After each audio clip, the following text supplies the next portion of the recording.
Shaq and Chuck, two of my favorite players ever. Y'all finally in Houston. Where's the chicken fried steaks at? It's home, my brother. That's right, Willie's, baby. Willie's. Sugarland Highway 6. I'll be there every day. It's Willie's Ice House, right? Willie's Ice House. Yeah. Yes, Hey, look, man. Wow. They gave us name. They gave us look at that chicken fried steak. Look at that. But Ernie, Very listen, nice. Ernie, trust me and Chuck, this is the small chicken fried steak. This is Yeah. really good. Yes. Listen, that little crawfish thing over there with the sausage And corn. personalized mugs. Personalized. Oh, that's nice. They off Man, the they got chain. Thank you, Willie's Ice House. Got shrimp We skis. appreciate that. Are you going to cut me off some of that country fried steak? Go ahead, Ernie. Ernie, You already started eating it, man. wait, he gonna cut you off the other side, Ernie. All right, good. I'm going to Give do me a that. fork. I'm going to do Got a that different while, fork for Ernie? Hey, while Chuck, we it's hard being a vegan in Houston. No question. Well, Thank you, Willie's Ice House. While we dive Grill into and Ice this, House. While we dive into this, we're going to take a look at Dennis Scott's report on the Eastern Conference Finals. Game 1 was a thriller. Yeah. Coach, you've been there here before. How do you get your guys to forget about game 1 and get prepared for game 2? As you see, we already forgot about it already. You know, we had a bad game. They played really well. The crowd was into it. They played fast, played free. And shots we usually make, we didn't make, and they made shots. So they had a good game last night. We played bad.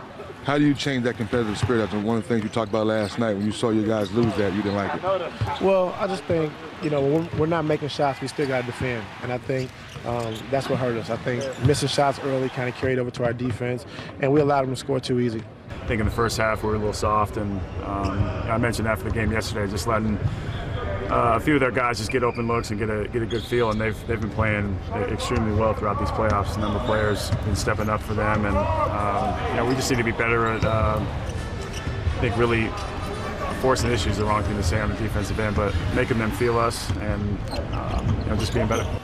I know LeBron likes to get downhill, but it looks like Brad Stevens had built the wall and he couldn't find no driving lanes there in the second half. I thought he had driving lanes. I thought he wasn't aggressive as he usually is. I thought they did a good job of switching smaller guys onto him. When he had the advantage, they came in double team. So we got to either make shots on the backside, or we got to put it down and drive and get to the basket. I mean, usually when Bron has these kind of games, the next game he does something legendary. But at the same time, we can't rely on that. We got our job to do as other players. We got to be able to help him and be effective. And the more effective we are, the more it opens up for him. And Boston does do a good job, clogging the paint. So if our shooters got to make shots, if our bigs got to get offensive rebounds and finish around the rim to open stuff up, that's what we got to do. Ernie, So people are just going to watch us eat? Ernie, can I say something? I'm saying. What camera me? 43? LeBron James, you say you ain't worried? You better get damn worried. Because them young boys are coming for your head. Oh, Chuck, stop it. No, dude, let me tell you something. I'm not saying Boston going to win the They series. did what they're supposed to do. They won a home game. No, we all right. That We wasn't okay. they didn't win the game. That was a beatdown from A to B. Okay. No, let me tell you something. They got some great matchups, too. And all basketball is about matchups. And adjustments. Listen, the one adjustment, Ty Lue got to start playing some of the younger guys who are more athletic. Because Tatum, Brown, they're coming. And they're too fast for a lot of those. Guess what? But they better come for 4 games. That's all I'm saying. Well, listen, I agree with that. I agree. Everybody at this table has lost a playoff game. it's not about the. We're not talking about the match. We're talking about matchups. The Boston, like I say, I'm not saying they're gonna win the series, but they got some great favorable matchups that the Cavs are gonna have to adjust to. Al Horford gonna have an advantage every game. If the Cavs go 0 for 12 from 3 in the first half, if they don't have a shot. Well, they had made 6 of them. They would have lost by 20. Four for 26 on that. You can't beat nobody like that. Well, I think the other thing that we were saying in the Toronto series, LeBron James Well, is the don't greatest. compare these Celtics to the Raptors. No, Now, that's what I'm saying. He's one of the greatest players in history that we've ever seen. But if you make him be a scorer and not double him like this, I would rather see him be a great passer. But when he's a great scorer, he will still find people. And I think that Boston did a great job of making him a passer. And even though he's a great passer, I don't think it had anything to do with LeBron. First time he got double teamed Listen, in 4 games. I'm not even worried about LeBron. LeBron gonna get it. They can't stop them Chuck. Celtic players. Chuck, how many times as fans, as players, have we been super excited after one game? Got to win 4 games. Well, I'm not talking about that. I'm talking about the matchup. I don't see Al Horford. He gonna have his way. Jaylen Brown. So Kevin Love don't have a shot if he play a little harder and play like the Kevin Love that we want to play. Does he have a shot? Yes or no? He can't handle him down low one-on-one. They have nobody for Jaylen Brown. They have nobody for Jason Tatum.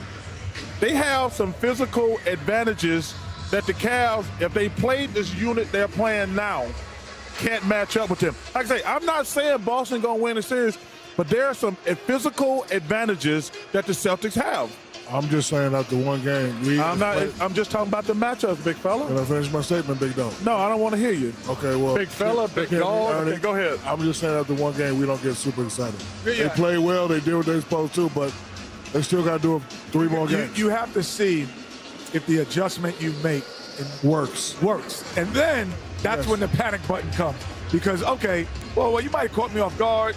I didn't realize you were going to double me as much. I didn't realize this was. Now I know. Now I make the adjustment, and if it still works, that's when you start going like this to the panic button, because then it looks like the series can't be won. And Chuck, I can say this: it's a must-win for the Cavs. Psychologically, physically, matchup-wise. I don't think it's a must-win. If they lose, I don't think it's a must-win. If they lose this game, then all this stuff you're starting to talk about, start to, play but still, Boston will have only done what Boston's supposed to do, and that's the first. Well, to me, Ernie, it's going to be but you curious. got to stop these little cats. Ty Lue going to have to change the starting lineup. Yeah, they're not athletic enough to play with the starting lineup he got right now. They cannot play from an athletic standpoint with the Boston Celtics. But Ty Lue actually changed the lineup to get to this one and get past Toronto. Yeah, that was Toronto. So now he makes the same adjustment. Well, Eric, even when he go back to the Indiana series. But he couldn't have changed the lineup after sweeping Toronto and go, I'm going to start a new lineup. But I think last night he realized, these guys are really fast. My guys can't guard them. It's kind of like when the Celtics played the Sixers. Like, you could play Ilyasova, Bellinelli, and those guys against Miami because Miami stinks. But Jason Tatum, those guys, when they saw those guys, they're like, these guys can't stop me at all. Boston Celtics are 8-0 at home now in this postseason, and they win the opener, leading by as many as 29, 108-83. Better dive in before Chuck and Shaq start. Yeah, man. Thanks again, Willies. I'm moving. Thank you. We appreciate you. I'm moving. When we come back, sit-down interview. David Aldridge It's my last Durant. piece, Chuck. That's a lie. We'll be back.